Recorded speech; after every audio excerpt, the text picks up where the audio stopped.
Welcome to my YouTube channel HR Educational Hub মৰমৰ ছাত্ৰ ছাত্ৰীসকল আজি তোমালোকৰ কাৰণে লৈ আহিছো MIL এছামিছৰ মডেল কোৱেশ্চন পেপাৰ এটো তোমাৰ 1 নম্বৰ কোৱেশ্চন পেপাৰ এনেকুৱা কোৱেশ্চন পেপাৰ আমি তিনিটা কৰিম অৰ্থাৎ টোটাল আমি 4টা এনেকুৱা মডেল কোৱেশ্চন পেপাৰ সলভ কৰিম তোমালোকে যদি 4টা 100% যদি তোমালোকে সলভ কৰিব পাৰা তেতিয়া হলে তোমালোকৰ মেট্ৰিক পৰীক্ষা ইয়াৰ পৰা 95% তকৈ বেছি কমন থাকিব মৰমৰ ছাত্ৰ ছাত্ৰীসকল এছামিছৰ যিকেইটা প্ৰি বোৰ্ড এক্সামিনেশ্যনৰ কোৱেশ্চন পেপাৰ আছে সেই কোৱেশ্চন পেপাৰ কেইটাও সলভ কৰিম যদি তোমালোকৰ জিলাত এক্সাম হৈ গৈছে তেতিয়া হলে 7002824673 এটো নম্বৰত তোমালোকে পিডিএফ আকাৰে পঠাই দিয়া তোমালোকে সলিউশন খিনি পাই যাবা মৰমৰ ছাত্ৰ ছাত্ৰীসকল ইয়াৰ আগতে তোমাৰ সায়েন্স আৰু ম্যাথছৰ তোমাৰ আধাতকৈ বেছি কোৱেশ্চন পেপাৰ অলৰেডি সলভ কৰা হৈ গৈছে তোমালোকৰ এই সপ্তাহৰ ভিতৰতে মই সায়েন্স আৰু ম্যাথছৰ 100% প্ৰি বোৰ্ডৰ কোৱেশ্চন পেপাৰ সলভ কৰি দিম গতিকে তোমালোকে চেনেলটো সাবস্ক্ৰাইব কৰা আৰু তোমাৰ বন্ধুবৰ্গৰ সৈতে শেয়াৰ কৰা মৰমৰ ছাত্ৰ ছাত্ৰীসকল এই মডেল কোৱেশ্চন পেপাৰত তোমাৰ যিমানটা কোৱেশ্চন আছে তোমালোকে এটা টেষ্ট হিচাপে লোৱা আৰু তোমালোকে কিমান নম্বৰ পালা তোমালোকে কমেন্ট কৰি জনাবা আৰু যদি টেষ্ট পেপাৰখনৰ যদি তোমালোকৰ সলিউশন লাগে তেতিয়া হলে এইটো নম্বৰত WhatsApp কৰিবা তোমালোকে তাতে পাই যাবা আৰু সকলোৰে আগতে তোমালোকে নোটিফিকেশন পাবলৈ হলে টেলিগ্ৰাম চেনেলত জয়েন হোৱা মই কমেন্ট সেকশনত টেলিগ্ৰাম চেনেলৰ লিংকটো দি দিছো আৰম্ভ কৰিছো আজিৰ ভিডিওটো আমি 100% ইয়াতে আলোচনা কৰিম ইয়াতে যিমানটা প্ৰশ্ন আছে গুটেকেইটা প্ৰশ্ন আমি আলোচনা কৰিম ইয়াতে চোৱা প্ৰথম প্ৰশ্নটো তোমাৰ কি কৈছে ইয়াতে ক নম্বৰ এটো এক নম্বৰৰ প্ৰশ্ন এতে দুটা আছে the red river and the blue hills গ্ৰন্থখনৰ ৰচক কোন হয় এটো সুধিছে তো এটো ৰচক হৈছে তোমাৰ হেম বৰুৱা ঠিক আছে হেম বৰুৱা হৈছে এটোৰ ৰচক তো এটোৰ आंसर হৈ গল সংমিশ্ৰিত অসমীয়া জাতিক বান্ধি ৰখা এনাজৰীডালৰ নাম কি হেতু হৈছে আমাৰ অসমীয়া ভাষা এটো অসমীয়া ভাষায় আমাৰ বিভিন্ন ধৰণৰ জাতি জনজাতি গোষ্ঠী উপগোষ্ঠী সকলোকে তোমাৰ কি কৰিছে একত্ৰিত কৰি ৰাখিছে আৰু হেতু তোমাৰ কি কৰিছে এটা এনাজৰী অৰ্থাৎ কানেক্টিভিটি হিচাপে কি কৰিছে কাম কৰিছে তো এটো হ'ব অসমীয়া ভাষা বুজি পালানে 2 নম্বৰ প্ৰশ্নটো চোৱা এটো তোমাৰ কৈছে এটো 2 মাৰ্কৰ কোৱেশ্চন হয় যিকোনো দুটা आंसर লিখিবলৈ দিছে আমি গুটেকেইটা আলোচনা কৰিম ইয়াতে কি কৈছে চোৱা তোমালোকে সলিউশন খিনি তো পাই যাবা তাৰ আগতে তোমালোকে বুজি লোৱা তোমালোকে নিজেও লিখিব পাৰিবা ক নম্বৰত কি কৈছে চোৱা সফল উদ্যোগী হবলৈ কিয় কঠিন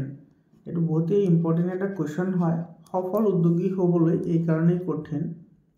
কাৰণ সফল উদ্যোগী হবলৈ হলে কিছুমান বিশেষ গুণৰ দৰকাৰ হয় যিবোৰ গুণ হৈছে তোমাৰ ধৈৰ্য একাগ্ৰতা নিয়মানুৱৰ্তিতা সময়ানুৱৰ্তিতা আত্মবিশ্বাস আৰু জেদ মানে পজিটিভলি তোমাৰ এটা কৰাৰ এটা সাহস থাকিব লাগিব আৰু যাতে তুমি অফল হলেও যাতে আকৌ সফলৰ পথ বিচাৰি উলিয়াব পাৰা তেনেকুৱা এটা তোমাৰ মনোবৃত্তি থাকিব লাগিব আৰু এই যিবোৰ গুণ এই গুণবোৰ সকলোৰে নাথাকে আৰু সেই কাৰণে সফল হোৱাটো আটাইতকৈ কঠিন কাম আৰু সফল হোৱাটো আটাইতকৈ সহজ কাম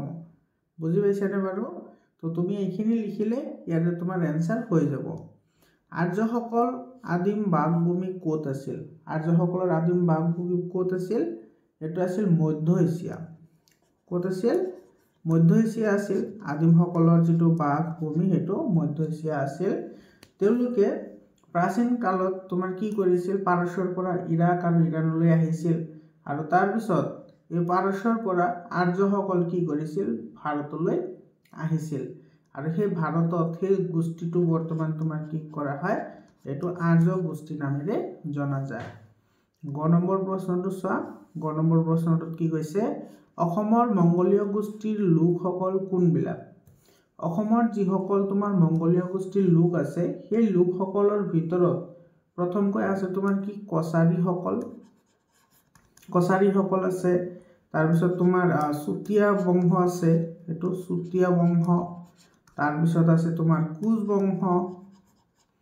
তাৰ পিছত আছে তোমাৰ ডিমাছা বংশ তাৰ পিছত দেউৰী মিচিং বড়ো তিৱা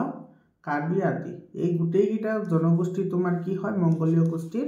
অন্তৰ্ভুক্ত হয় বুজি পাইছানে ইয়াৰ পিছৰ প্ৰশ্নটো চোৱা এটো 3 নম্বৰ প্ৰশ্নটোত কি কৈছে যিকোনো এটাৰ এনসাৰ দিবলৈ দিছে চোৱা উদ্যোগী হ'বলৈ যোৱাটো সাইকেল চলাবলৈ শিকাৰ দৰে একক প্ৰচেষ্টা বুলি শিক্ষক গৰাকীয়ে কিয় কৈছে বুজাই লিখা আমাৰ ছাত্ৰ ছাত্ৰীসকল চোৱা এই কোৱেশ্চনটোত এটো 4 মাৰ্কস আছে গতিকে তুমি গোটেইখিনি কথা বহলাই লিখিব লাগিব এটো তুমি কি লিখিবা চোৱা এতে তোমালোকৰ বুকত ধুনিয়াকৈ কথাখিনি দিয়া আছে যেনেকৈ সাইকেল চলাবলৈ হলে তোমাৰ কিছুমানে সাইকেল চলাবলৈ গলে হাত ভৰিও ভাঙে বা কিছুমানৰ তোমাৰ ওপৰৰ যিবোৰ ছাল আছে বা স্কিন আছে সেইবোৰ কেতিয়াবা মুচৰি খায় তোমাৰ বিভিন্ন ধৰণে ক্ষতিগ্ৰস্ত হয় কেতিয়াবা কিছুমানৰ তোমাৰ ভৰিও ভাঙে কিন্তু যি সকলে তোমাৰ এই ইমানখিনি অপদস্থ বা ইমানখিনি কষ্ট কৰাৰ পিছতো যদি তোমাৰ ইচ্ছা কৰে যে মই সাইকেল চলাবলৈ শিকিম তেতিয়া হলে কিন্তু সেইজনে সাইকেল চলাব শিকিব পাৰিব আৰু যিজনে তোমাৰ দুখ পোৱাৰ ভয়ত বা তোমাৰ ঠেকেচা ঠুকুচা খোৱাৰ ভয়ত যদি সাইকেল চলাবলৈ যদি এৰি দিয়ে তেতিয়া হলে সি কিন্তু সাইকেল চলোৱাটো শিকিব নোৱাৰে তো ঠিক তেনেদৰে উদ্যোগী হ'বলৈ হলে আমাৰ মনৰ কি লাগিব সাহস লাগিব একাগ্ৰতা লাগিব নিয়মত কাম কৰা হববিদৰ হ'ব লাগিব আৰু আমাৰ সময়ৰ উপযোগী বা সৎ ব্যৱহাৰ কৰাৰ আমি শিকিব লাগিব আৰু এই কামবোৰ তোমাৰ সকলোৰে ক্ষেত্ৰত সম্ভৱ নহয় এই কামবোৰ তোমাৰ যিসকলৰ এই গুণকেইটা আছে সেই সকলেহে কৰিব পাৰে আৰু এই প্ৰচেষ্টা যেটো আছে সাইকেল চলোৱাৰ যেনেকুৱা প্ৰচেষ্টা আছে ঠিক তেনেকুৱা উদ্যোগিক হ'বলৈ হলে বা এন্টাৰপ্ৰেনিউৰ হ'বলৈ হলেও এই একাগ্ৰতা নিয়মানুৱৰ্তিতা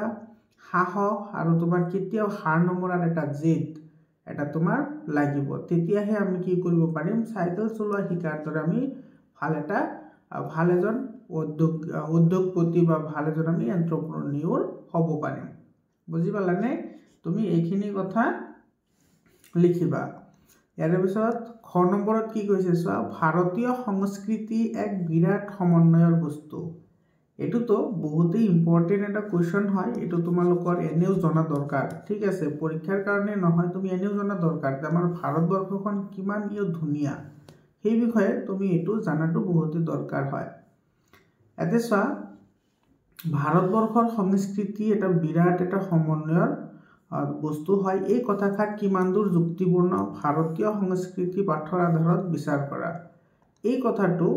ভাৰতীয় সংস্কৃতি এক বিৰাট সমন্বয়ৰ বস্তু এই কথাষাৰ তোমাৰ কি হয় ম্যাক্সিমাম ক্ষেত্ৰতে সত্য হয় অৰ্থাৎ তোমাৰ এটো সত্য কথা কিমান দূৰ সত্য গোটেইখিনি সত্য মানে সম্পূৰ্ণ শুদ্ধ হয় এটো বা সম্পূৰ্ণ যুক্তিপূৰ্ণ কিয় যুক্তিপূৰ্ণ ভাৰতবৰ্ষত বিভিন্ন জাতি জনজাতি উপজাতিৰ মানুহে বিভিন্ন ধৰণৰ লোকনৃত্য বা বিভিন্ন ধৰণৰ সাজপাৰ বিভিন্ন ধৰণৰ খাদ্য সম্ভাৰৰ লগতে বিভিন্ন ধৰণৰ ভাষা বিভিন্ন ধৰণৰ তোমাৰ সংস্কৃতি পালন কৰি আহে কিন্তু আমাৰ ভাৰতীয় মানুহসকলে এজনে আনজনৰ প্ৰতি দায়বদ্ধ হৈ বা এজনে আনজনৰ লগত একাগ্ৰতভাৱে থাকি আমাৰ ভাৰতবৰ্ষখনক আৰু অধিক কি কৰে শক্তিশালী কৰে লগতে আমাৰ অধিক কটকীয়া কৰে এক্সাম্পল হিচাপে বা তুমি উদাহৰণ হিচাপেও লিখিব পাৰা যে উদাহৰণ হিচাপে আমাৰ দক্ষিণ ভাৰতবৰ্ষৰ যিসকল নৃত্যকলা আছে বা সাহিত্য চৰ্চা আছে সেই সকল আমাৰ ভাৰতীয় পুৰণি ব্ৰঞ্জি বা পুৰণি ইতিহাসৰ বিষয়ে তোমাৰ বিভিন্ন ধৰণৰ দৰ্শন প্ৰদৰ্শন কৰিব পাৰে ইয়াৰ পিছত তোমাৰ ইছলাম ধৰ্মাৱলম্বী সকলৰ যিসকল তোমাৰ কাৰুকাৰ্য আছে বা যিসকল তোমাৰ কৃতি আছে সেই কৃতিবোৰত যেনেকুৱা আমাৰ তাজমহল বা তোমাৰ লালকিল্লা আছে সেইবোৰেও তোমাৰ কি কৰে ভাৰতৰ যিটো সৌন্দৰ্য সেইটো বহুত বাৰুকৈ তোমাৰ কি কৰে বৰ্ধিত কৰে তো তাৰ পিছত তোমাৰ যিবোৰ ভাস্কৰ্য আছে বা হিন্দুসকলৰ যিবোৰ ভাস্কৰ্য আছে সেই ভাস্কৰ্যসমূহেও বা কিছুমান গুহা আছে যিবোৰ গুহাত তোমাৰ বিভিন্ন ধৰণৰ ভাৰতীয় সংস্কৃতিৰ বিষয়ে তোমাৰ তাতে দেখা পোৱা যায় তো এনেদৰে বিভিন্ন জাতি জনজাতি গোষ্ঠী উপগোষ্ঠী বা জনজাতি এই মানুহৰ বিভিন্ন ধৰণৰ অৱদানৰ ফলত তোমাৰ কি হৈছে ভাৰতবৰ্ষখন অধিক সমন্বয়ৰ এটা বস্তু হৈছে যাৰ কাৰণে আমাৰ ভাৰতবৰ্ষখন ইমান ধুনিয়া বা আমাৰ ভাৰতবৰ্ষত যেটো আছে হেতু এটা তোমাৰ কি হয় এটা সমন্বয়ৰ হয় অৰ্থাৎ এটা ৰিলেশনশিপৰ এটা বস্তু হয় যেটো তোমাৰ পৃথিৱীৰ কতো গলে বিচাৰি পোৱা নাযায় বুজি পাইছানে মৰমৰ ছাত্ৰ ছাত্ৰীসকল তোমালোকে এইখিনি কথা লিখিলে হৈ যাব ইয়াৰ পিছত তোমাৰ 4 নম্বৰ কোৱেশ্চনটো চোৱা ইয়াতে কি কৈছে অতি চমু উত্তৰ লিখা ভাইৰাছ কি এটো সো এইটোতো আমি সকলোৱে জানোৱে ভাইৰাছ হৈছে তোমাৰ কম্পিউটাৰ বা ল্যাপটপৰ যিবোৰ প্ৰগ্ৰেম থাকে সেই প্ৰগ্ৰেমবোৰ বিকৃত কৰাৰ এটা প্ৰগ্ৰেম হয় ঠিক আছে তোমাৰ কম্পিউটাৰৰ প্ৰগ্ৰেমবোৰ নষ্ট কৰাৰ এটা ধ্বংসাত্মক এটা কি হয় প্ৰগ্ৰেম হয় ভাইৰাছ ঠিক আছে ভাইৰাছটো হল এৰ পিছত খ নম্বৰত তোমাৰ কি কৈছে চোৱা হস্পিটালত থাকোতে অৰুণিমাৰ মনত কি সপোনে তীব্ৰ ৰূপ লৈছিল যেতিয়া তোমাৰ অৰুণিমা এক্সিডেন্ট হোৱাৰ পিছত যেতিয়া হস্পিটাললৈ গৈছিল তেতিয়া অৰুণিমাৰ মনত তোমাৰ এটো এনেকৈ তীব্ৰভাৱ গঢ়লৈ উঠিছিল যেতিয়া মাউন্ট এভাৰেষ্টটো কি কৰিব সপোন মানে পূৰণ কৰিব মাউন্ট এভাৰেষ্ট বিজয় কৰি তো তোমাৰ ইয়াতে এনসাৰ লিখিবা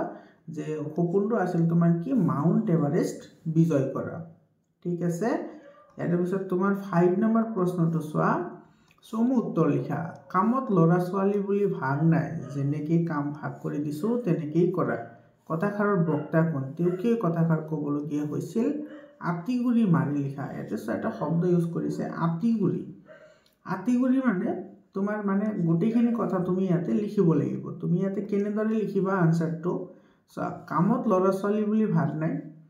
যেনেকৈ কাম দিছো তেনেকেই কৰা এই কথাষাৰ কোনে কৈছিল এই কথাষাৰ কৈছিল তোমাৰ গণিতৰ শিক্ষক তোমাৰ ৰঞ্জিত হাজৰিকাই কোনে কৈছিল ৰঞ্জিত হাজৰিকাই কথাষাৰ কৈছিল ঠিক আছে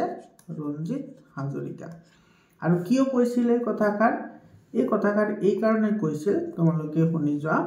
এই কথাষাৰ তোমালোকে বুজিবলৈ ট্ৰাই কৰা ঠিক আছে মুখস্থ নকৰিবা এছামিজ বস্তুটো মুখস্থ কৰাৰ একেবাৰেই বস্তু নহয়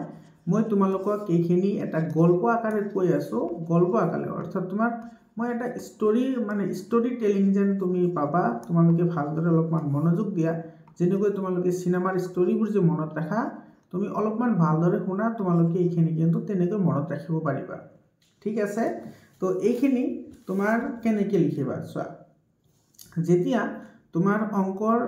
মাষ্টৰজনে বা অংকৰ শিক্ষকজনে এই ল'ৰা ছোৱালী সকলক লৈ তোমাৰ কি কৰিছিল কাজিৰঙালৈ গৈ থকাৰ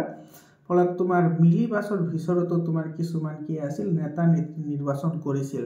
যাতে তোমাৰ ল'ৰা ছোৱালী সকলে এজনে আনজনৰ দায়িত্ব বুজি পায় সেই কাৰণে তোমাৰ ল'ৰা ছোৱালী সকলৰ মাজৰ পৰা কি কৰিছিল নেতা আৰু নেত্ৰী নিৰ্বাচন কৰি দিছিল যাতে সিহঁতৰ গ্ৰুপ হৈ সিহঁতে কি কৰিব পাৰে সেইখিনি চম্ভালিব পাৰে পাহি আৰু বিদিশাক তোমাৰ কি কৰিছিল ছাত্ৰ ছাত্ৰীৰ সংখ্যা গণনা কৰিবলৈ কৈছিল আৰু সেই ক্ষেত্ৰত তোমাৰ অসুবিধা লৈ তোমাৰ কি তোমাৰ যিজন কি আছিল পাহি আৰু বিদিশা আছিল তেওঁলোকে তোমাৰ ছাত্ৰ ছাত্ৰী গণনা কৰিবলৈ যোৱাত কি কৰিছিল অসুবিধা পাইছিল আকৌ তোমাৰ নৱম শ্ৰেণীৰ ছাত্ৰ আছিল সৌৰভ আৰু আফতাব সেই দুজনক তোমাৰ দায়িত্ব দিছিল খাদ্যবস্তুৰ পেকেট আৰু পানীৰ বটল সকলোৰে মাজত সম বিতৰণ কৰিবলৈ কামটো টান পাই সৌৰভে ক'লে যেতিয়া তোমাৰ সৌৰভে কৈছিল যেতিয়া তোমাৰ পানী বিতৰণ কৰিবলৈ দিয়াৰ সময়ত তোমাৰ সৌৰভে কৈছিল যে পাহি আৰু বিদিশাই খাদ্য বিলাওক আৰু সংখ্যা গণনা কৰা কামটো সিহঁতে কৰিব এতিয়া চোৱা এই যেটো তোমাৰ ভেদভাৱ যেহেতু তোমাৰ ছোৱালীসকলক গণনা কৰিবলৈ দিছে আৰু সিহঁতক পানী যে তোমাক ভাগ কৰিবলৈ দিলে তো সিহঁতে ভাবি ল'লে যে আমি ল'ৰাৰ কাৰণে আমাক কেনেকুৱা কাম দিলে আৰু সিহঁতে ছোৱালীৰ কাৰণে সিহঁতক সহজ কাম দিলে বুজি পাইছানে এটো কৈছে ইয়াতে চোৱা কিয়নো সিহঁতে লগৰ বা লগৰীয়াবোৰক উৎপাত কৰিবলৈ সিহঁতে শাসন কৰিব পাৰিব আৰু তেনে অসুবিধাবোৰলৈ মন দিব পাৰিব তো সিহঁতৰ মাজত হোৱা এনে ধৰণৰ যিবোৰ কথা বতৰা আছিল সেই কথা বতৰাবোৰ অংকৰ ছাৰজনে শুনিছিল আৰু তেতিয়াই তোমাৰ কি কৰিছিল এই অংকৰ ছাৰজনে অৰ্থাৎ তোমাৰ ৰঞ্জিত হাজৰিকাই তোমাৰ কি কৈছিল এনেদৰে কথাষাৰ কৈছিল যে কামত ভাগ নাই যি কাম কৰা তুমি শুদ্ধ মনেৰে কৰা আৰু সেই কামটোই তোমাৰ কি হ'ব সফল হ'বা তো এইখিনি তুমি ইয়াতে লিখিবা বা মই যিখিনি কথা তোমালোকক ক'লো এইখিনি তুমি গোটেইখিনি যে লিখিব লাগিব এটোৰ মিনিং মানে নহয় তুমি বনাই সৰুকে ধুনীয়া যেহেতু 2 মাৰ্কস আছে তুমি এটা প্যাৰাগ্ৰাফৰ ভিতৰতে তুমি ধুনীয়াকৈ লিখি দিবা এইখিনি কথা ঠিক আছে বাৰু ইয়াৰে পিছত চোৱা তোমাৰ 6 নম্বৰ কোৱেশ্চনটো তোমাৰ কি কৈছে ইয়াতে ইন্টাৰনেটৰো মিঠা সুবিধাবোৰ তিতা সুবিধাও আছে কথাষাৰৰ বক্তা কোন ইন্টাৰনেটৰ সুবিধা আৰু অসুবিধাৰ বিষয়ে পাঠৰ আধাৰত বুজাই লিখা মৰমৰ ছাত্ৰ ছাত্ৰীসকল ইয়াতে যিবোৰ তোমাৰ 4 মাৰ্কৰ যিবোৰ কোৱেশ্চন আছে সেই 4 মাৰ্কৰ কুৱেশ্যনবোৰ তোমালোকে চাই যোৱা ইয়াতে মই অলৰেডি কেইটামান ডিসকাশন কৰিলে যদি গোটেইখিনি ডিসকাশন কৰিবলৈ যাওঁ বহুত দীঘল হৈ যাব ভিডিওটো তো তোমালোকৰ যদি পিডিএফ ফাইল লাগে তোমালোকে টেলিগ্ৰাম চেনেলত জয়েন হোৱা টেলিগ্ৰাম চেনেলত জয়েন হলে তোমালোকে এটো সলিউশন পাই যাবা আৰু যদি তোমালোকৰ টেলিগ্ৰাম চেনেল যদি নাথাকে তেতিয়াহলে 7002824673 এটো নম্বৰত তোমালোকে কন্টাক্ট কৰিবা তোমালোকে পাই যাবা এটো মোৰ পাৰ্সোনাল WhatsApp নম্বৰ হয় আৰু এটা কথা কৈ থও তোমালোকে কিন্তু এটো পিডিএফ লবলৈ হলে তোমালোকে কিবা এটা পে কৰিব লাগিব ঠিক আছে ইয়াৰ পিছত চোৱা তোমাৰ ইয়াতে যিবোৰ 1 মাৰ্কৰ 2 মাৰ্কৰ আছে আৰু যিখিনি তোমাৰ গ্ৰামাৰ পাৰ্ট আছে এই গোটেইখিনি আমি আলোচনা কৰিম যিবোৰ তোমাৰ 3 মাৰ্কৰ আৰু 4 মাৰ্কৰ যিকেইটা কোৱেশ্চন আছে সেইকেইটা আমি ইগনোৰ কৰিম ঠিক আছে কাৰণ সেইকেইটা দীঘল হয় তুমি চেপ্টাৰ পঢ়িলে ধুনীয়াকৈ লিখিব পাৰিবা তো 2 মাৰ্কৰ আৰু তোমাৰ 1 মাৰ্কৰ যিকেইটা কোৱেশ্চন আছে আমি কেৱল সেই কোৱেশ্চন কেইটা হে ডিসকাশন কৰিম এতিয়া এতে চোৱা 7 নম্বৰ কোৱেশ্চনটো তোমাৰ কি কৈছে ইয়াতে পল আৰু পাহি কোন কোন শ্ৰেণীত পৰে এটো আমাক খুদিছে 7 নম্বৰ যেটো কোৱেশ্চন এতে চোৱা তোমাৰ পল পৰে নৱম শ্ৰেণীত আৰু পাহি পৰে অষ্টম শ্ৰেণীত পল নৱম শ্ৰেণীৰ হয় আৰু পাহি হৈছে অষ্টম শ্ৰেণীত পাৰস্বত এভুমুকি পাঠটিৰ লেখক কোন হয় এটো হৈছে তোমাৰ ৰথীন্দ্ৰনাথ গোস্বামী হয়নে ৰথীন্দ্ৰনাথ গোস্বামী তোমাৰ পাৰস্বত এভুমুকিৰ লিখক ইয়াৰ পিছত চোৱা তোমাৰ 8 নম্বৰ কোৱেশ্চনটো চোৱা 8 নম্বৰ কোৱেশ্চনটো তোমাৰ কি কৈছে আমি মৰিলো আজি মই হাতৰিব নাজানো কথাষাৰ বক্তা কোন কি পৰিস্থিতিতে কথাষাৰ কবলগীয়া হৈছিল আমি মৰিলো মই হাতৰিব নাজানো এই কথাষাৰৰ বক্তা হৈছে তোমাৰ সৌৰভ কথাষাৰৰ বক্তা কোন সৌৰভ হয় সৌৰভে এই কথাষাৰ কৈছিল আৰু সৌৰভে এই কথাষাৰ কিয় কৈছিল যেতিয়া তোমাৰ সৌৰভ আৰু আফতাবে তোমাৰ টিচাৰ সকলক নজনোৱাকৈ তোমাৰ তে নাও যে ববলৈ গৈছিল আৰু নাও ববলৈ যোৱাৰ পিছত তোমাৰ নাওটো তোমাৰ কি আছিল ফুটা আছিল আৰু তোমাৰ আফতাবে তোমাৰ কি কৰিছিল নাওখন এৰি দিছিল এই কথাটো মনত ৰাখিবা নাওখনৰ ৰছী কোনে খুলি দিছিল আফতাবে খুলি দিছিল আফতাবে খুলি দিয়াৰ পিছত আৰু নাওখনত তোমাৰ ফুটা আছিল তো হেতু তোমাৰ কি কৰিছিল মেটেকাৰ ভিতৰত তোমাৰ সোমাই পৰিছিল মেটেকা আছিল পুখুৰীৰ ভিতৰত বিলৰ ভিতৰত সেই মেটেকাৰ ভিতৰত সোমাই পৰিছিল আৰু তোমাৰ নাও তোমাৰ কি কৰিছিল পানী সোমাবলৈ আৰম্ভ কৰিছিল আৰু তেতিয়াই তোমাৰ কি কৰিছিল তোমাৰ সৌৰভে এই কথাষাৰ কৈছিল বুজি পাইছানে তোমালোকে এটো পঢ়িবা বহুত ইন্টাৰেস্টিং চেপ্টাৰ হয় ইয়াৰ পিছৰ প্ৰশ্নটো চোৱা এটো 10 নম্বৰ কোৱেশ্চনটো চোৱা ইয়াতে তোমাৰ 9 নম্বৰ কোৱেশ্চনটো 3 মাৰ্কৰ হয় এইখিনি তোমালোকে পিডিএফ ফাইল লৈ লবা তোমালোকে তাতে পাই যাবা তো অতি চমুকৈ উত্তৰ লিখা ইয়াতে তোমাৰ চোৱা মাধৱদেৱৰ সাহিত্যিক জীৱনৰ কীৰ্তিস্তম্ভখনৰ নাম কি এতে মাধৱদেৱৰ যেটো সাহিত্য মানে কীৰ্তিস্তম্ভ হয় হেতু তোমাৰ কি হয় নামঘোষা হয় ঠিক আছে ইয়াতে তুমি আৰু এটা কথা মনত ৰাখিবা নামঘোষাত তোমাৰ হাজাৰটা ঘোষা আছে অৰ্থাৎ অধ্যায় আছে কিমানটা হাজাৰটা সেই কাৰণে তোমাৰ নামঘোষাত হেজাৰী ঘোষা বুলিও কয় হেজাৰী ঘোষা বা হাজাৰী ঘোষা একচুয়ালি তোমাৰ হেজাৰী ঘোষা বুলি কয় মনত ৰাখিবা হেজাৰী মানে হাজাৰটা ঘোষা থকাৰ কাৰণে এটো হেজাৰী ঘোষা বুলিও কোৱা হয় খ নম্বৰ কৈছে চোৱা শব্দৰ অৰ্থ লিখা শব্দৰ অৰ্থ লিখিবলৈ দিছে ৰহম এতে ৰহম মানে হৈছে দয়া ৰহম মানে কি দয়া বা ময়া কৰা আৰু কুতুব মানে হৈছে বন্ধু কুতুব মানে বন্ধু নহয় বাৰু সৰি কুতুব মানে হৈছে ধ্ৰুৱতৰা ৰহম মানে হৈছে দয়া বা দয়ালু কুতুব মানে হৈছে ধ্ৰুৱতৰা ইয়াৰ পিছত চোৱা এটো তোমাৰ 2 মাৰ্কৰ কোৱেশ্চন হয় এটো আলোচনা কৰি এতে তোমাৰ পাঠ্য বৰগীতটো কাৰ দ্বাৰা ৰচিত বৰগীতটোত কিহৰ মানে আতুৰ হোৱা বুলি কৈছে তো আমাৰ পাঠত যেটো তোমাৰ বৰগীত আছে সেই বৰগীতটো কোনে লিখিছে মাধৱদেৱে লিখিছে বৰগীতটো লিখিছে মাধৱদেৱে আৰু বৰগীতটোত কবিত কিহৰ আতুৰ হোৱা বুলি কৈছে বিষয় বাখনাত কি হৈছে আতুৰ হোৱা বুলি কৈছে বিষয় বাখনাত ইয়াৰ পিছত খ নম্বৰটো তোমাৰ কি কৈছে চা মক্কাৰ দহৰত চাহা ত্ৰিবেণী ঘাট বেহাব নোৱাৰে তাত মায়াই ভেটিবাট মক্কা ক'ত আছে ই কিয় বিখ্যাত এটো আমি সকলোৱে জানোৱে মক্কা সৌদি আৰবৰ ৰাজধানী চহৰ হয় আৰু মুছলমানৰ এটা কি হয় কেন্দ্ৰীয় স্থল হয় এবাৰ তোমাৰ এই বিখ্যাত কিহৰ কাৰণে হয় কাৰণ তোমাৰ মানুহে তোমাৰ মক্কাত তোমাৰ কি কৰে হজ কৰিবলৈ যায় আৰু এবাৰ হজ কৰিলে মানুহৰ জীৱন ধন্য বুলি ধৰা হয় সেই কাৰণে বিখ্যাত হয় আৰু এটো ক'ত আছে আৰবত আছে তো এটোৰ आंसर হৈ গল ইয়াৰ পিছত চোৱা এটো তোমাৰ 13 নম্বৰ কোৱেশ্চনটো চোৱা 13 নম্বৰ কোৱেশ্চনত তোমাৰ কি কৈছে এতে বিহগী কবি কাক বুলি কোৱা হয় এটো ৰঘুনাথ চৌধুৰীক বিহগী কবি বুলি কোৱা হয় খ নম্বৰত অঘৰী আত্মাৰ কাহিনী উপন্যাসখনৰ ৰচক কোন এটো হৈছে সৈয়দ আব্দুল মালিক স্যাৰ সৈয়দ আব্দুল মালিক মানুহজনে নিজৰ ঘৰৰ পদূলি ক'ত বিচাৰিছিল মানুহজনে নিজৰ পদূলি মুখটো তোমাৰ নঙলামুখত খুজিছিল এটো নঙলামুখত খুজিছিল ইয়াৰ পিছত চোৱা তোমাৰ এটো 14 নম্বৰ কোৱেশ্চনটো তোমাৰ কি হয় এটো 2 মাৰ্কৰ কোৱেশ্চন হয় গতিকে আমি এইখিনি আলোচনা কৰিম এতে কি কৈছে সুন্দৰ ৰূপ ধাৰণ কৰিবলৈ কবিয়ে ভক্তবৃন্দক কিয় আহ্বান জনাইছে বুজাই লিখা এতে তুমি এনসাৰ লিখিবা এনেদৰে যেহেতু তোমাৰ সুন্দৰ হৈছে ভগৱানৰ ৰূপ সুন্দৰ হৈছে ভগৱানৰ ৰূপ অৰ্থাৎ সুন্দৰতাই ভগৱান বুলি আমি ক'ব পাৰো তো আৰু এই সুন্দৰতা অৰ্থাৎ ভগৱান ক'ত লুকাই আছে ভগৱান লুকাই আছে তোমাৰ প্ৰকৃতিৰ মাজত প্ৰকৃতিৰ যি মহাশক্তি আছে তাৰ মাজতে লুকাই আছে বিশ্ব ব্ৰহ্মাণ্ডৰ অসীম ৰহস্য হেয়ে কবি ভক্তবৃন্দক তোমাৰ কি কৈছে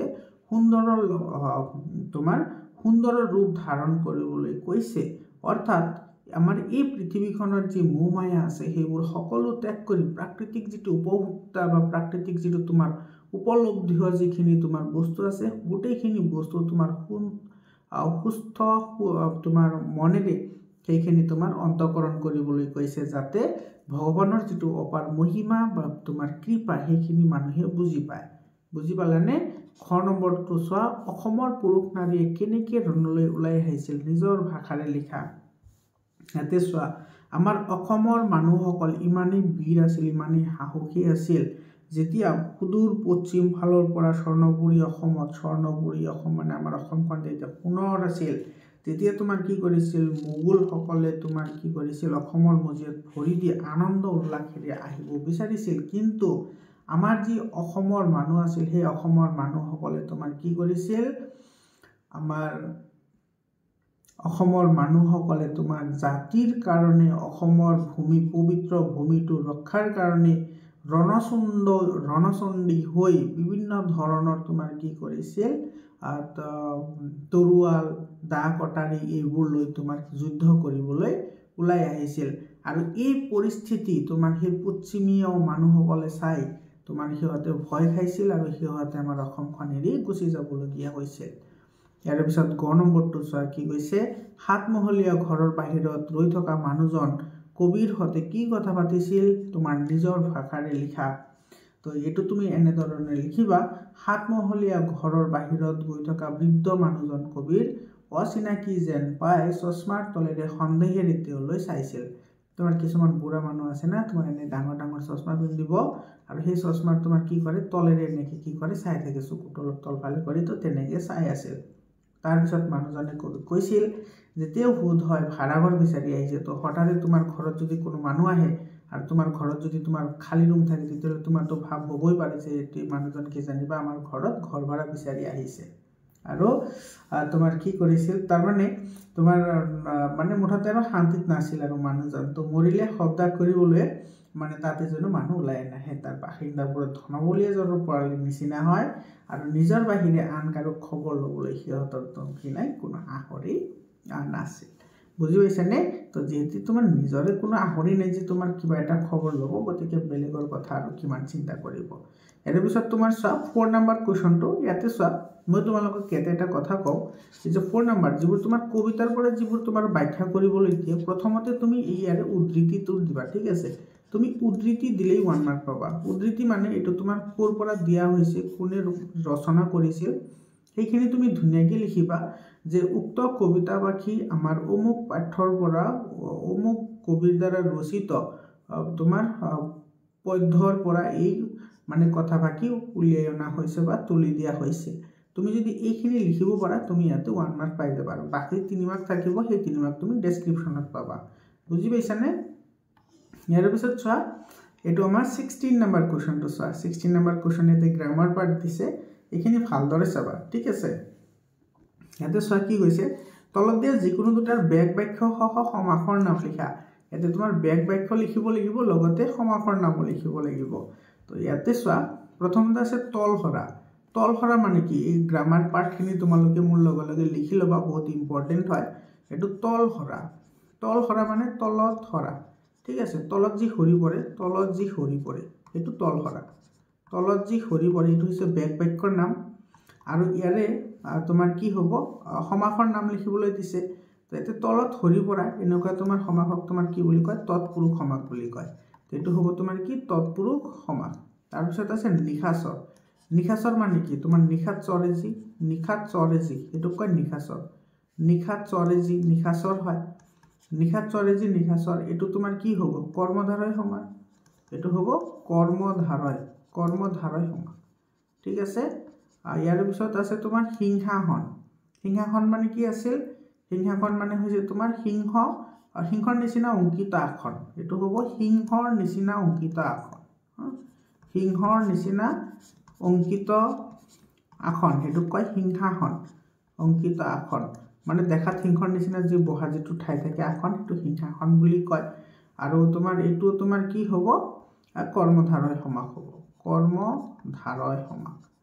এইটো হ'ব কৰ্মধাৰয় সমাস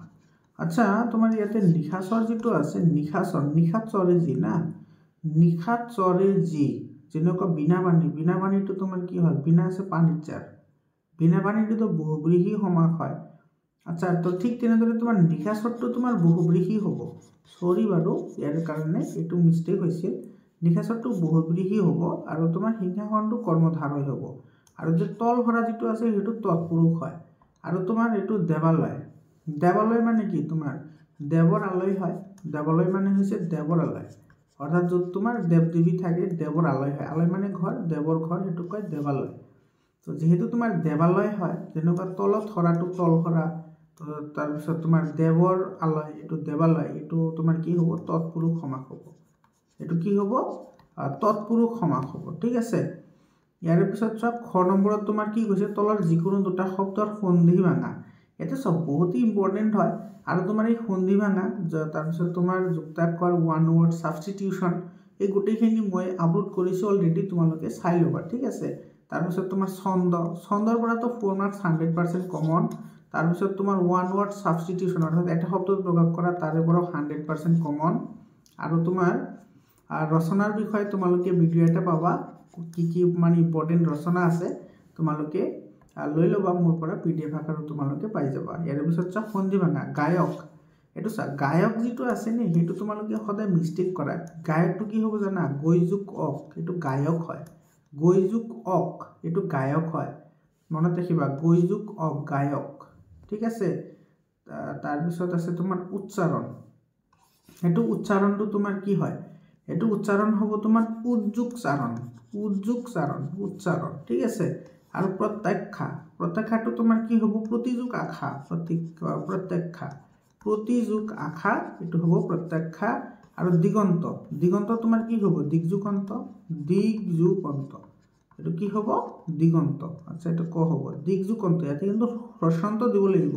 এই চিনটো তোমালোকে ইউজ কৰিব লাগিব যেটো দিগন্ত আছে এইটো হৈছে তোমাৰ দিগযুগন্ত তোমালোকে মনত ৰাখিবা এইটো হ্ৰস্বন্ত হয় এইটো কিন্তু দিব লাগিব যদি তুমি হ্ৰস্বন্ত নিদিয়া তুমি যদি এনেকৈ লিখি দিয়া দিগযুগন্ত তেতিয়াহ'লে এইটো কি হ'ব জানা এইটো হ'ব দিকান্ত এইটো কি হৈ যাব দিকান্ত কাৰণ ইয়াতে তোমাৰ কটো তোমাৰ কি হয় ব্যঞ্জন বৰ্ণ হয় আৰু এইটো হৈছে তোমাৰ স্বৰবৰ্ণ তো ব্যঞ্জন বৰ্ণ আৰু স্বৰবৰ্ণ তোমাৰ যেতিয়া লগ লাগিব তেতিয়াতো তোমাৰ সকলো ব্যঞ্জন বৰ্ণত তোমাৰ অযোগ হৈ থাকে আৰু তোমাৰ অসমীয়াত এটা ৰুল আছে অযোগ অ ইজুগল টু তোমাৰ কি হৈ যাব আ হৈ যাব অযোগ অ ইজুগল টু আ মানে আকাৰ আহি যাব সেইকাৰণে এটা আমি কি লিখো এইটো হ্ৰস্বন্ত তুমি দিব লাগিব ঠিক আছে তেতিয়াহে তোমাৰ দিগন্ত হ'ব এইটো নহ'লে যদি হ্ৰস্বন্ত নিদিলে দিকান্ত হৈ যাব যিটো তোমাৰ ভুল হ'ব ঠিক আছে গ নম্বৰটো চোৱা ইয়াতে তলৰ জটিল বাক্যটি সৰল বাক্যলৈ পৰিৱৰ্তন কৰা এইটো এটা জটিল বাক্য হয় যি ছাত্ৰই শিক্ষকক সন্মান নকৰে তাৰ শিক্ষাই বৃথা তো এইটো তুমি একেবাৰে সৰলকৈ লিখিব লাগে সৰলকৈ লিখিলে এইটো কি হ'ব এইটো তোমাৰ শিক্ষকক সন্মান নকৰা ছাত্ৰৰ শিক্ষাই বৃথা শিক্ষকক সন্মান নকৰা ছাত্ৰৰ শিক্ষা হৈছে কি বৃথা এইটো লিখিবা ইয়াৰ পিছত ঘ নম্বৰ ছয়তে কি কৈছে তলৰ যিকোনো দুটা শব্দৰ তো মৃধান্য আৰু মৃধান্য খ হোৱাৰ কাৰণ লিখা মৃধান্য আৰু মৃধান্য খ হোৱাৰ কাৰণ লিখিবলৈ দিছে চোৱা প্ৰাণ এইটো প্ৰথমত আছে প্ৰাণ এতিয়া তুমি এটা কথা লক্ষ্য কৰিবা প্ৰাণ যিটো আছে না লক্ষ্য তোমালোকে মনত ৰাখিবা ৰি ৰ আৰু মূৰ্ধন্য খ এইকেইটা যদি শব্দ থাকে যুক্ত হয় ইয়াতে প্ৰাণৰ লগত কিন্তু তোমাৰ কি আছে এইটো কি আছে তোমাৰ প যোগ ৰ যোগ ন আছে আৰু আকাৰ আছে এইটো আকাৰৰ এটা আছে মানে প্ৰাণ যিটো শব্দ আছে প্ৰাণ শব্দটো তোমাৰ ৰ আছে অৰ্থাৎ ৰ বৰ্গ বা ৰি বৰ্গ বা মূৰ্ধন্য খ বৰ্গৰ শেষত যদি তোমাৰ দন্ত নাথাকে এইটো তোমাৰ কি হয় মূৰ্ধন্যলৈ পৰিৱৰ্তন হয় এইটো হৈ গ'ল ইয়াৰ পিছত আছে বৰষুণ বৰষুণটো তোমাৰ একে হয় যেটো তোমাৰ খ বৰ্গ আছে বৰষুণ এইটো মূৰ্ধন্য খ বৰ্গৰ পিছত এইটো মূৰ্ধন্য খ তো সেই কাৰণে তোমাৰ লাষ্টত কি হ'ব এইটো দন্ত নটো মূৰ্ধন্য হ'ব তাৰ পিছত আছে তোমাৰ বৃষভ তো আছে বৃষভ হয়নে তো বৃষভটো তোমাৰ কি হয় বৃষভটো হ'ব তোমাৰ এইটো তাৰ পিছত তোমাৰ অভিন্ন বা এইটো তোমাৰ অভিন্ন স্বৰবৰ্ণ যিবোৰ আছে যেনেকুৱা তোমাৰ ক বা তোমাৰ ৰি এইবোৰৰ পিছত যেটো তোমাৰ থাকে দন্ত খ থাকে হেতু সদায় দন্ত খলৈ তোমাৰ কি হয় পৰিৱৰ্তন হয় দন্ত খ থাকিলে দন্ত খলৈ পৰিৱৰ্তন হ'ব সেই কাৰণে ইয়াতে তোমাৰ বৃষভ হোৱা নাই যদি এটো লিখা ভুল হ'ব ঠিক আছে আৰু তুমি কি কৰিব লাগিব এটো তোমাৰ কি হ'ব মূৰ্ধন্য খ আৰু ইফালে ভ আহিব বৃষভ বুজি পাইছা নে ইয়াৰ পিছত আছে তোমাৰ বিশিষ্ট এতে বিশিষ্ট যেটো আছে ইয়াতে তোমাৰ ট বৰ্গ হয় আৰু এটো তোমালোকে জানা ট বৰ্গত সদায় তোমাৰ কি হয় মূৰ্ধন্য খ হয় আৰু মূৰ্ধন্য ন তোমাৰ কি হয় ইউজ কৰা হয় ট বৰ্গৰ লগত তো এই কাৰণে তোমাৰ এটো কি হৈছে যেটো মূৰ্ধন্য হ আছিল হেতু মূৰ্ধন্য খলৈ পৰিৱৰ্তন হৈছে আৰু যদি তোমাৰ মূৰ্ধন্য যদি দন্ত ন থাকে তেতিয়া হেতু কি হ'ব তোমাৰ হেতু মূৰ্ধন্যলৈ পৰিৱৰ্তন হ'ব বুজি পাইছা নে ইয়াৰ পিছত তোমাৰ 9 নম্বৰটো চোৱা এতে কি কৈছে যথাস্থানত জ্যোতিষিন মুখত তোমাৰ নাম কি এতে কোৱেশ্চন মাৰ্ক আহিব এতে आंसर হৈ গল ইয়াৰ পিছত চোৱা 6 নম্বৰ প্ৰশ্নটো তোমাৰ কি কৈছে তলৰ যিকোনো দুটাৰ অৰ্থ প্ৰকাশ হোৱাকৈ বাক্য ৰচনা কৰা তোমাৰ অৰ্থ দিব লাগিব লগতে তোমাৰ বাক্য ৰচনাও কৰিব লাগিব এতে চোৱা প্ৰথমত আছে অপাৰ সমুদ্ৰ মানে কি অপাৰ সমুদ্ৰ মানে তোমাৰ মানে বহুত দয়ালু অপাৰ সমুদ্ৰ মানে বহুত দয়ালু মানুহ তেনেকুৱা এটা ভাব বুজায় তো তোমালোকে অপাৰ সমুদ্ৰ দয়ালু মানুহ বা আচ্ছা অপাৰ সমুদ্ৰ বুলি কৈছে না অপাৰ সমুদ্ৰ মানে মহাবিপদ অপাৰ সমুদ্ৰ মানে কি মহাবিপদ তোমালোকে কিন্তু অৰ্থখিনি লিখিব লাগিব ঠিক আছে অপাৰ সমুদ্ৰ মানে মহাবিপদ তো মহাবিপদত পৰা মানুহক সদায় সহায় কৰিব লাগে বা অপাৰ সমুদ্ৰত পৰা মানুহক অলপ হলে সহায়ৰ হাত বঢ়াব লাগে তুমি এনেকৈ লিখিব পাৰা তোমাৰ ইচ্ছা তুমি যেনেকৈ লিখা কিন্তু অৰ্থটো তুমি মেনশন কৰিব লাগিব সাইডত তুমি এনেকৈ লিখিব লাগিব তাৰ মানে ইয়াতে তোমাৰ ধৰা অপাৰ সমুদ্ৰ আছে ইয়াতে অপাৰ সমুদ্ৰ তো তুমি ইয়াতে ব্ৰেকেট দি লিখিব লাগিব মহাবিপদ কি লিখিব লাগিব মহাবিপদ মানে ডাঙৰ বিপদ ইয়াৰ পিছত আছে তোমাৰ আউলি বাউলি হয়নে তোমাৰ আউলি বাউলি মানে তোমাৰ ইনাই বিনাই ঘিন গিনাই এনেকুৱা অৰ্থ বুজায় আৰু তাৰ মানে তোমাৰ এনেকে তুমি এটো লিখিব পাৰা যে তোমাৰ মানুহজনীয়ে পত্নীৰ লগত বা পতিৰ লগত অৰ্থাৎ হাজবেণ্ডৰ লগত তোমাৰ কাজিয়া কৰি কি কৰিছে আউলি বাউলি কৰি আছে তুমি এনেকে লিখিলে হৈ যাব বা তোমাৰ ইচ্ছা তুমি যেনেকে লিখিব পাৰা আলপৈচান ধৰা হেতে চা আলপৈচান ধৰাটো কি হয় আলপৈচান ধৰা মানে তোমাৰ যেটো ব্যৱহাৰ নহলেও তোমাৰ হেতু তোমাৰ কি কৰা লক্ষ্য ৰাখা হেতুক আলপৈচান ধৰা বুলি কয় মানে নষ্ট হোৱা বস্তুৰ যত্ন লোৱা তেনেকুৱা এটা অৰ্থ বুজায় নষ্ট হোৱা বস্তুৰ যত্ন লোৱা ঠিক আছে আলপৈচান ধৰা এটো নষ্ট হোৱা বস্তুৰ তোমাৰ যত্ন লোৱা তেনেকুৱা এটা অৰ্থ তোমাৰ প্ৰকাশ কৰে আলপৈচান ধৰা তো হেতু হিচাপত তুমি চাবলৈ হলে কি লিখিব পাৰা যে মা দেউতাকৰ মানে বয়স বেছি হলেও আমি আলপৈচান ধৰিব লাগে মা দেউতাকৰ বয়স বেছি হলেও আমি আলপৈচান ধৰিব লাগে তেনেকৈ তুমি লিখিব পাৰা ইয়াৰ পিছত আছে তোমাৰ আমন জীৱন মানে কি আমন জীৱন মানে হৈছে তোমাৰ সাধাৰণ স্বভাৱ আমন জীৱন মানে কি সাধাৰণ স্বভাৱ বা তোমাৰ সাধাৰণ ব্যক্তিত্ব আমন জীৱন সাধাৰণ স্বভাৱ বা সাধাৰণ ব্যক্তিত্ব তো তুমি এটো ক'ব পাৰা যে শিক্ষকসকলৰ সন্মুখত বা তোমাৰ ডাঙৰ মানুহসকলৰ সন্মুখত সদায় আমন জীৱন হৈ থাকিব লাগে ঠিক আছে শিক্ষকৰ সন্মুখত বা ডাঙৰ মানুহৰ সন্মুখত বা সন্মানীয় ব্যক্তিৰ সন্মুখত সদায় আমন জীৱন হৈ থাকিব লাগে তুমি এনেকৈ লিখিব পাৰা তুমি অৰ্থটো বুজি পালে তো নিজে বনাই লিখিব পাৰিবা বাৰু তলৰ যিকোনো দুটা শব্দৰ বিপৰীত শব্দ লিখা উপস্থিত অনুপস্থিতিত হ'ব চেতন তোমাৰ কি হ'ব অচেতন এতিয়া হলে কি হ'ব পিছত হ'ব নিৰাকাৰ হলে কি হ'ব আকাৰ হ'ব যেহেতু বিপৰীত শব্দ লিখিব দিছে তো এইখিনি হৈ যাব হয় তাৰ পিছত তোমাৰ এটো বুজি পাইছা না উপস্থিত অনুপস্থিতিত চেতন হলে অচেতন হ'ব তাৰ পিছত আছে এতিয়া হলে তোমাৰ কি হ'ব তেতিয়া হ'ব আৰু তোমাৰ নিৰাকাৰ হলে তোমাৰ কি হ'ব আকাৰ হ'ব আকাৰৰ বিপৰীত হৈছে নিৰাকাৰ বা এটো তুমি হকাৰ বুলিও লিখিব পাৰা হকাৰ আকাৰ হকাৰৰ বিপৰীত হৈছে নিৰাকাৰ ইয়াৰ পিছত তোমাৰ কৈছে এটা শব্দত প্ৰকাশ কৰা আছে এটো যে তোমাৰ ওৱান ওয়াৰ্ড সাবস্টিটিউশন যেটো আছে এটো গুটেই কেটা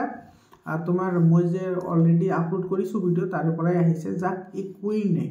যাৰ একোই নাই তাক কি বুলি কোৱা হয় নিশ্চ তাক কি বুলি কয় নিশ্চ নিশ্চ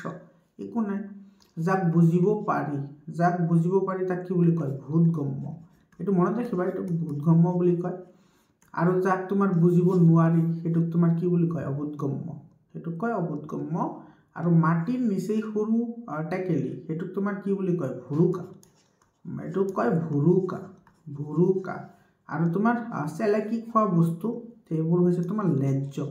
সেইবোৰক তোমাৰ লেজ্জ বুলি কয় কিছুমানে লেহ বুলিও কয় কিন্তু লেজ্জ হয় এটো যেহেতু জকাৰ হয় তো লেজ্জ এটো লেজ্জ বুলি কয় যাক আমি চেলাকি খাওঁ লেজ্জ বুলি কয় ইয়াৰ পিছৰ প্ৰশ্নটো চোৱা ইয়াৰ পিছৰ প্ৰশ্নটো তোমাৰ কি আছে মৰমৰ ছাত্ৰ ছাত্ৰী সকল তোমালোকে এছামিছৰ যদি গ্ৰামাৰখিনি তোমালোকে ভালদৰে কৰিব পাৰা নাই এছামিছৰ গ্ৰামাৰ যদি তোমাৰ 100% কাৰেক্ট হয় তুমি এছামিছত 90+ মাৰ্ক পাবা ঠিক আছে তো গ্ৰামাৰ তুমি কেতিয়াও ইগনোৰ নকৰিবা ম্যাক্সিমাম ক্ষেত্ৰতে দেখা যায় ষ্টুডেন্টে তোমাৰ গ্ৰামাৰৰ প্ৰতি তোমাৰ গুৰুত্ব নিদিয়ে কিন্তু গ্ৰামাৰ পাৰ্টখিনি তোমাৰ বহুতেই ইম্পৰ্টেন্ট হয় আৰু ইজি হয় যেহেতু আমাৰ অসম মাতৃভাষা হয় সেইকাৰণে তুমি গ্ৰামাৰত বেছিকৈ গুৰুত্ব দিব লাগে যাতে এক মাৰ্ক কাটা না যায় এতে সব কি কৈছে তলৰ যিকোনো দুটা শব্দত কি প্ৰত্যয় লগ লাগিছে ভাঙি দেখো এটো দয়ালু এটো সব দয়ালু তোমাৰ কি প্ৰত্যয় লগ লাগিছে এটো দয়াযুক আলু এটো কি হ'ব দয়াযুক আলু দয়ালু হয়নে নাই দয়াযুক আলু এটো কি হ'ব দয়ালু হ'ব আৰু ইয়াতে তোমাৰ যেটো আলু শব্দটো যে ইউজ হৈছে এটা তোমাৰ কি হৈছে দয়ালু আচ্ছা ইয়াতে তোমাৰ ডাইৰেক্টলি লিখিব দিছে অসমীয়াটো কি হ'ব অসম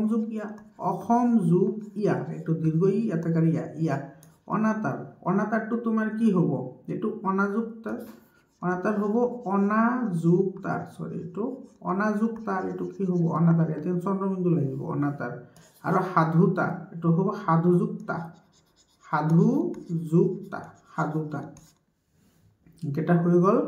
ইয়াৰ পিছত 9 নম্বৰত কৈছে সমাৰ্থক শব্দ মানে সেম টু সেম বুজায় দিন হলে তোমাৰ কি হ'ব দিবস হ'ব তাৰ পিছত তোমাৰ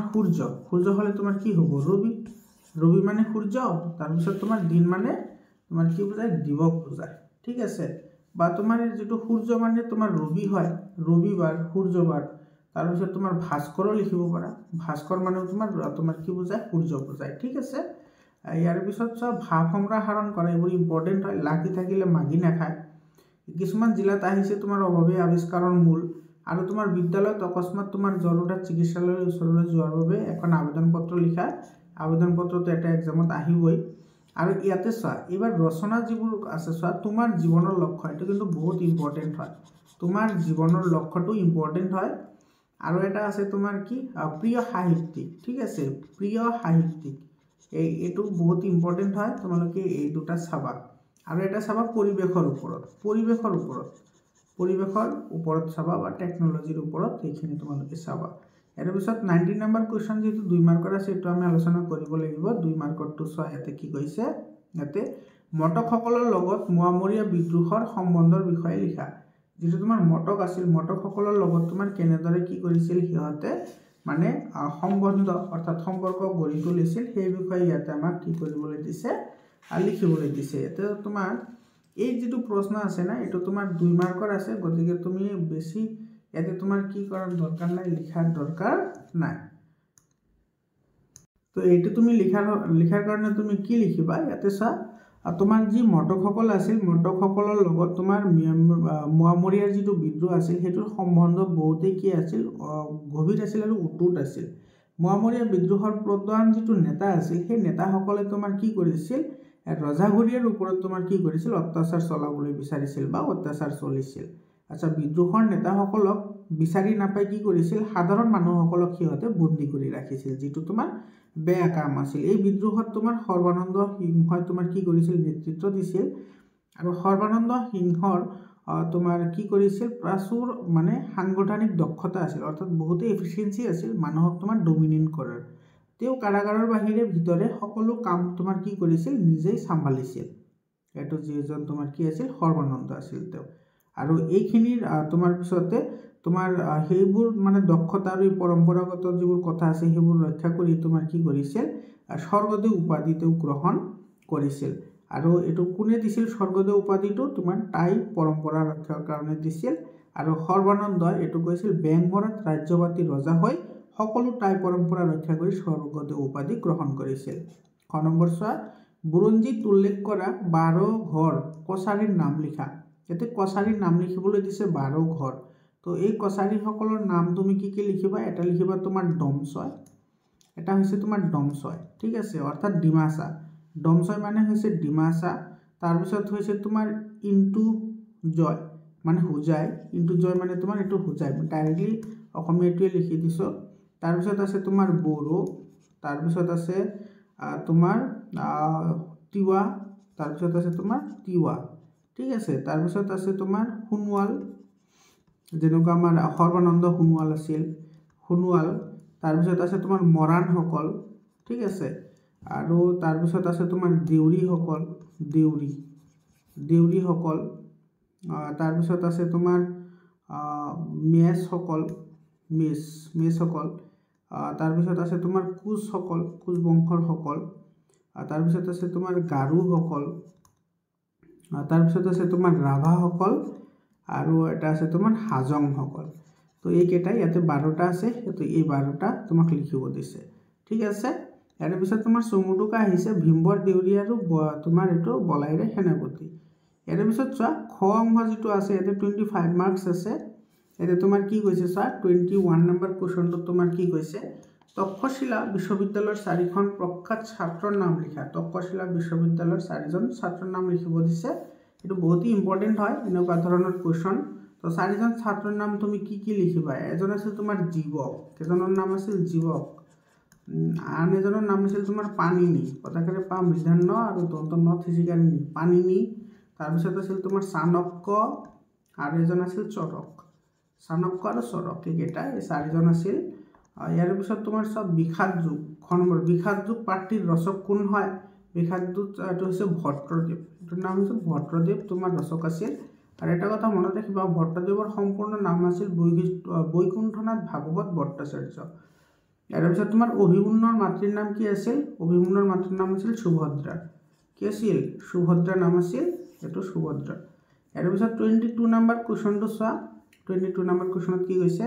তক্ষশিলালৈ কোন দেশৰ পৰা ছাত্ৰ আহিছিল তক্ষশিলালৈ তোমাৰ ছাত্ৰ আহিছিল বিশেষকৈ তোমাৰ চীন দেশ পাৰস্য বেকট্ৰিয়া পশ্চিমী দেশৰ পৰা তোমাৰ কি কৰিছিল তক্ষশিলালৈ ছাত্ৰসকল আহিছিল নাগাৰ্জুন কোন আছিল নাগাৰ্জুন হল তোমাৰ দক্ষিণ ভাৰতৰ অৰ্থাৎ প্ৰাচীন ভাৰতৰ এজন বিখ্যাত তোমাৰ কি আছিল দাৰ্শনিক দক্ষিণ প্ৰাচীন ভাৰতৰ বিখ্যাত তোমাৰ কি হয় দাৰ্শনিক হয় তেওঁ কোত আৰু কি কৰিছিল তেওঁ তোমাৰ কি কৰিছিল বৌদ্ধ মহাযান পন্থাৰ শূন্যতাবাদৰ প্ৰৱৰ্তক হয় ঠিক আছে আৰু তেওঁ তোমাৰ কি কৰিছিল বিশ্ববিদ্যালয়ত তোমাৰ কি আছিল শিক্ষক আছিল প্ৰধান শিক্ষক আছিল বিশ্ববিদ্যালয়ৰ প্ৰধান শিক্ষক আৰু তোমাৰ সেই বিদ্যালয়খনৰ নাম কি আছিল শ্ৰী ধান্যকটক বিশ্ববিদ্যালয় শ্ৰী ধান্যকটক বিশ্ববিদ্যালয় মনত ৰাখিবা আৰু তোমাৰ শ্ৰী ধান্য যেটো বিশ্ববিদ্যালয় হেতু তোমাৰ কোত আছে এটা আছে অমৰাৱতী চহৰত আছে অমৰাৱতী চহৰত তো এটো সিম্পল এনসাৰ লিখিবা নাগাৰ্জুন কোন আছিল নাগাৰ্জুন আছিল এজন প্ৰধান শিক্ষক আৰু তেওঁ কোত আছিল তেওঁ আছিল অমৰাৱতী নগৰত আৰু কি কৰিছিল শিক্ষকতা কৰিছিল প্ৰধান শিক্ষক হিচাপে শিক্ষকতা কৰিছিল আৰু তোমাৰ কোত কৰিছিল এটো শ্ৰী ধান্যকটক বিশ্ববিদ্যালয়ত কি কৰিছিল তোমাৰ শিক্ষকতা কৰিছিল নাগাৰ্জুন কোন হয় নাগাৰ্জুন কোন আছিল এটো তোমাৰ বিখ্যাত ভাৰতবৰ্ষৰ দাৰ্শনিক আছিল ইয়াৰ পিছত চোৱা গ নম্বৰ প্ৰশ্নটো তোমাৰ কি কৈছে অৰ্জুনে যুদ্ধ ক্ষেত্ৰলৈ গৈ কাক দেখা পাইছিল অৰ্জুনে যুদ্ধৰ ক্ষেত্ৰত গৈ দেখা পালে যে সিহঁতৰ বেছিভাগ মানুহে তোমাৰ বংশধৰ হয়, অৰ্থাৎ আত্মীয় স্বজনক দেখা পালে। বিশেষকৈ তেওঁ দেখা পালে তোমাৰ কাকাক দেখা পাইছিল, পিতৃক দেখা পাইছিল, তাৰপিছত তোমাৰ পিতামহক দেখা পাইছিল, আচাৰ্য দেখা পাইছিল, মাতুল, ভাতৃ, পুত্ৰ, সখী, মানে বন্ধুসকল তোমাৰ কি আছিল বেছি আছিল। ঘৰ নম্বৰ পাণ্ডৱসকলে কি শংখ বজাইছিল? পাণ্ডৱসকলে তোমাৰ শংখ বজাইছিল কি তোমাৰ পাঞ্চজন্য বজাইছিল অৰ্জুনে, দেৱদত্ত, ভীমে বজাইছিল 15, মনত ৰাখিব এইবোৰ। যুধিষ্ঠিৰে বজাইছিল অনন্ত, নকুলে বজাইছিল সুঘোষ, আৰু তোমাৰ সহদেৱে বজাইছিল মণিপুষ্পক। এইকেইটা নামকেইটা মনত ৰাখিবা, বহুত ইম্পৰ্টেণ্ট হয়। এইকেইটা তোমাৰ কিন্তু বেলেগ বেলেগ জিলাত ছেপাৰেটকৈ কুৱেশ্যন আহিছে, ঠিক আছে। তাৰপিছৰ প্ৰশ্নটো চোৱা, ইয়াতে তোমাৰ এইটো 24 নম্বৰ কুৱেশ্যনটো চোৱা ইয়াতে। আচ্ছা বা তাৰপিছত এইটো আগৰ কুৱেশ্যন কেইটা চোৱাচোন, ইয়াতে চোৱা, এইটো তোমাৰ ব্যাখ্যা কৰা আহিছে, এইখিনি তোমালোকে চাই ল'বা। 24 নম্বৰ কুৱেশ্যনটো চোৱা, অতি চমুত্তৰ লিখিবলৈ দিছে। ক নম্বৰ, অম্বিকাগিৰি ৰায়চৌধুৰীক কি আখ্যা দিয়া হৈছিল? অম্বিকাগিৰি ৰায়চৌধুৰীক কি বুলি কওঁ? এইটোতো আমি সকলোৱে জানো, এইটো অসমৰ সকলোৱে জানে, হয়নে? অসম কেশৰী অম্বিকাগিৰি ৰায়চৌধুৰীক অসম কেশৰী বুলি কোৱা হয়। বামন কাৰ অৱতাৰ হয়? বামন হৈছে তোমাৰ বিষ্ণুৰ অৱতাৰ। আৰু কিমানতম অৱতাৰ আছিল? এইটো পঞ্চম অৱতাৰ, তাৰমানে বিষ্ণুৰ পঞ্চম অৱতাৰ হৈছে তোমাৰ বামন। ইয়াৰ পিছত তোমাৰ ঘ নম্বৰ, সাতাম পুৰুষীয়া চোতাল সোণাৰ ঘৰ কিহেৰে পোত খাই আছে বুলি কবিয়ে কৈছে? সাতাম পুৰুষীয়া যিটো সোণাৰ চোতাল ঘৰ আছিল, সেইটো তোমাৰ কি কৰিছিল? বহুৰেৰে পোত খাই থকা বুলি কৈছে। আৰু তোমাৰ যুগৰ এই ভুহুৰ, এইটো ভুহুৰ বুলি কৈছে, এইটো ভুহুৰৰ কাৰণে তোমাৰ কি কৰি আছিল? পোত খাই আছিল। আৰু তাতে পৰাধীন হৈ আছিল কাৰ? কালিমা, হিংসা দেশ, তাৰপিছত ভেদাভেদ, ঘৃণাগিৰি, এইবোৰ আছিল মানে বহুত। এই ভুহুৰ মানে হৈছে এইবোৰ, তাৰমানে তুমি ডাইৰেক্টলি এনেকৈ লিখিব পাৰা, যিটো সাতাম পুৰুষীয়া সোণাৰ চোতাল আছিল, সেইটো তোমাৰ কি হৈ আছিল? হিংসা দেশ, ভেদাভেদ, তাৰপিছত তোমাৰ ঘৃণাগিৰি, স্বাৰ্থমৰ্ত, এইবোৰত তোমাৰ কি কৰি আছিল? পোত খাই আছিল, যিটো তোমাৰ বহুত বেয়া হয়। ধৰঝাৰু ধৰবাই কবিতা, ইয়াতে চোৱা, কবিতাৰ মূল ভাৱ তোমাৰ কি মুখস্থ কৰিবা জানানে? এটা কৰিবা তুমি প্ৰশস্তি, বহুতেই ইম্পৰ্টেণ্ট হয়, প্ৰশস্তিটো বহুত ইম্পৰ্টেণ্ট হয়। ধৰঝাৰু আৰু ধৰবাইটো, আৰু এটা আছে তোমাৰ ছাৰ আব্দুল ছৈল মালিকৰ যিটো আছে, সেইটো আছে তোমাৰ কি আছিল? মই অসমীয়া, হয়নে? এইকেইটা তোমালোকে মুখস্থ কৰিবা, বহুতেই ইম্পৰ্টেণ্ট হয়। আৰু তোমাৰ এই কবিতাৰ পৰা তুমি কেনেকৈ এনচাৰ কৰিব পাৰা সেই বিষয়ে মই পিছত এটা ভিডিঅ' বনাম বাৰু, এতিয়া আলোচনা নকৰোঁ। 26 নম্বৰ কুৱেশ্যনটো কি হৈছে? চমুটোকা লিখা চোৱা, চমুটোকা লিখিবলৈ দিছে। ইয়াতে তোমাৰ বামন, দেৱহূতি আৰু কপিল চমুটোকা লিখিব দিছে। তো এইকেইটা চমুটোকা তোমালোকে লিখিবা, তোমালোকৰ বুকত ধুনীয়াকৈ দিয়া আছে। ইয়াৰ পিছত চোৱা 27 নম্বৰ চোৱা, এইখিনি তোমাৰ গ্ৰামাৰ পাৰ্ট হয়। 27 নম্বৰটো ইয়াতে তলৰ শব্দৰে যিকোনো দুটা অৰ্থ লিখা, দুটা অৰ্থ লিখিবলৈ দিছে। এটা হৈছে তোমাৰ ঘৃণা আৰু ঘৃণী, হয়নে? ঘৃণা মানে কি? তোমাৰ ঈৰ্ষা বিদ্বেষ, ডাক। ইয়াতে তোমাৰ ডাক মানে কি হয়? ইয়াতে ডাক মানে মাত বা কথা, দুটা লিখিবলৈ দিছে না, হয়। এটা হৈছে ঈৰ্ষা আৰু এটা হৈছে বিদ্বেষ, দুটা লিখিব দিছে, যিহেতু দুটা লিখিব লাগিব। ঘৃণা মানে হৈছে তোমাৰ ঈৰ্ষা, এইটো ঈৰ্ষা, আৰু এটা হৈছে তোমাৰ বিদ্বেষ, এইটো লিখিবা, হৈ যাব। ডাক মানে হৈছে তোমাৰ মাত বা কথা বা বচন, এই তুমি লিখিব পাৰা। আৰু দৰত মানে কি? তোমাৰ ভয় কৰা, এইটো ভয়ত বা ভয় কৰা, হয়নে? আৰু ইয়াৰ পিছত আছে তোমাৰ এইটো চোৱা, তোমাৰ শুদ্ধ কৰিবলৈ দিছে, এইটো ভুল হয়, সি বজাৰ নাযায়, এইটো ভুল বাক্য হয়, এইটো শুদ্ধ কৰিব লাগিব। তো এইটো শুদ্ধ কৰিবলৈ হ'লে তোমাৰ এইটো কি কৰিব লাগিব? এইটো চোৱা, বজাৰ নাযায়, যিহেতু ঠাই হৈছে, গতিকে কি হ'ব? সি বজাৰলৈ নাযায়, এইটো হ'ব সি বজাৰলৈ নাযায়, এইটো হ'ব ইয়াৰে কাৰেক্ট এনচাৰ, সি বজাৰলৈ নাযায়। তাৰপিছত তোমাৰ এইটো চোৱা, অনুসৰ্গ ব্যৱহাৰ কৰি বাক্য লিখা। এইটো চোৱা, তোমাৰ অনুসৰ্গ আৰু উপসৰ্গৰ ভিডিঅ' মই আপলোড কৰিছোঁ, তোমালোকে চাই ল'বা। ইয়াৰ পৰা 2 মাৰ্কটো 100% কমন আহিব, ঠিক আছে। অনুসৰ্গ আৰু উপসৰ্গৰ বিষয়ে মই ভিডিঅ' আপলোড কৰিছোঁ, তোমালোকে তাতে গৈ চাই লোৱা। ইয়াৰ পিছত তোমাৰ ঘ নম্বৰত কৈছে, তলৰ যিকোনো দুটা শব্দৰ একোটাকৈ সমাৰ্থক শব্দ লিখা। নাও, এইটো চোৱা, নাও মানে তোমাৰ কি হয়? নৈ হয়, দুটা লিখিব দিছে না। নাও মানে কি হয়? নৈ হয়, নৌ হয়, নৌ মানে তোমাৰ নাও হয়। আৰু এটা আছে তোমাৰ নৌকা, এইটো নৌ আৰু নৌকা লিখিব পাৰা। ইয়াৰ পিছত আছে শাৰদ, হয়নে? শাৰদ মানে কি হয়? শাৰদীয় হয়, শারদ মানে শারদীয়, একটু শারদীয়, শারদীয়, একটু শারদীয়। আর যামিনী, যামিনী মানে কি হয় তোমার রাতি হয়, যামিনী মানে হৈছে ৰাতি। ইয়াৰ পিছত চোৱা তোমাৰ প্ৰতি উপসৰ্গ, এইটো ক'লে অনুসৰ্গ আৰু উপসৰ্গৰ বিষয়ে মই তোমাৰ ভিডিঅ' আপলোড কৰিছোঁ, তোমালোকে তাতে গৈ চাবা। আৰু যে তোমাক যে ক'লো 4 মাৰ্ক ইয়াৰ পৰা 100% কমন আহিব, চব পয়াৰ, দুলৰি, ছবি, একাৱলী এই গোটেইকেইটা মোৰ আপলোড কৰা আছে, ছন্দ বুলি লিখা আছে, তোমালোকে প্লেলিষ্ট বনোৱা আছে, তোমালোকে প্লেলিষ্টত গৈ ভিডিঅ'বোৰ চাই লোৱা, তাতে তোমালোকে এইবোৰ পাই যাবা। মৰমৰ ছাত্ৰ ছাত্ৰীসকল, এইখিনি আছিল আমাৰ এইটোৰ আলোচনা। আৰু তোমাৰ এইটো চা যিখিনি তোমাৰ যে ছন্দ আছে, ছন্দ, অনুসৰ্গ, উপসৰ্গ, তাৰপিছত তোমাৰ ওৱান ৱৰ্ড ছাবষ্টিটিউশ্যন অৰ্থাৎ এটা শব্দত প্ৰকাশ কৰা, এই গোটেইখিনি তোমালোকৰ যদি নোটছ লাগে তোমালোকে টেলিগ্ৰাম চেনেলত জইন হোৱা, নহ'লে 7002824673 এইটো নম্বৰত হোৱাটছআপ কৰা, তোমালোকে এইটো নম্বৰতো পাই যাবা। মৰমৰ ছাত্ৰ ছাত্ৰীসকল, আজিৰ কাৰণে এইখিনিয়ে, আকৌ লগ পাম বেলেগ এটা ভিডিঅ'লৈ। ধন্যবাদ।